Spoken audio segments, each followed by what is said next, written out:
বিনামূল্যে চাকরির form fill up, বিরাট সিদ্ধান্ত রাজ্য সরকারের। রাজ্যে সরকার গঠনের আগে দেওয়া প্রতিশ্রুতি পূরণের পাশাপাশি অতিরিক্ত উন্নয়নমূলক পদক্ষেপ গ্রহণের বার্তা দিল ভারতীয় জনতা পার্টি সরকার। মঙ্গলবার কল্যাণীতে প্রশাসনিক বৈঠক শেষে সাংবাদিকদের মুখোমুখি হয়ে একাধিক গুরুত্বপূর্ণ ঘোষণা করেন মুখ্যমন্ত্রী শুভেন্দু অধিকারী। রাজ্যে শিক্ষা প্রতিষ্ঠান ও নিয়োগ প্রক্রিয়াকে রাজনৈতিক প্রভাবমুক্ত করার প্রতিশ্রুতি আগেই দিয়েছিল বিজেপি। সেই লক্ষ্যে এবার রাজ্যের বিভিন্ন নিয়োগ সংস্থা ও শিক্ষা প্রতিষ্ঠানকে রাজনীতি মুক্ত রাখার কথা স্পষ্টভাবে জানায় নতুন সরকার। একই সঙ্গে চাকরি প্রার্থীদের স্বার্থে একাধিক বড় পরিবর্তনের কথাও ঘোষণা করা হয়েছে। সরকারি সূত্রে জানা গিয়েছে, আগামী দিনে রাজ্যের সরকারি চাকরির পরীক্ষায় বসতে কোনো ধরনের পরীক্ষার ফি লাগবে না। শুধু পরীক্ষায় নয়, চাকরির আবেদনপত্র বা ফর্ম ফিল আপের ক্ষেত্রেও পরীক্ষার্থীদের কাছ থেকে কোনো অর্থ নেওয়া হবে না বলে জানানো হয়েছে। এছাড়াও পরীক্ষার্থীদের বিনামূল্যে ওএমআর শিটের কার্বন কপি দেওয়ার সিদ্ধান্ত নেওয়া হয়েছে।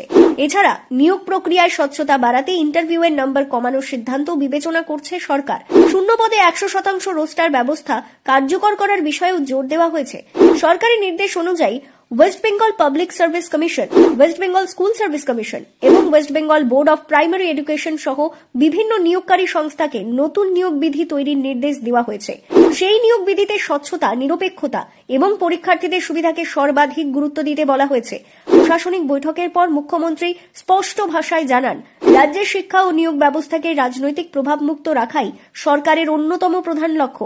একই সঙ্গে বিজেপি বিধায়ক স্বপন দাশগুপ্ত আশ্বাস দিয়ে বলেন, রাজ্যের সমস্ত সরকারি চাকরির আবেদন প্রক্রিয়া ধাপে ধাপে সম্পূর্ণ বিনামূল্যে করা হবে।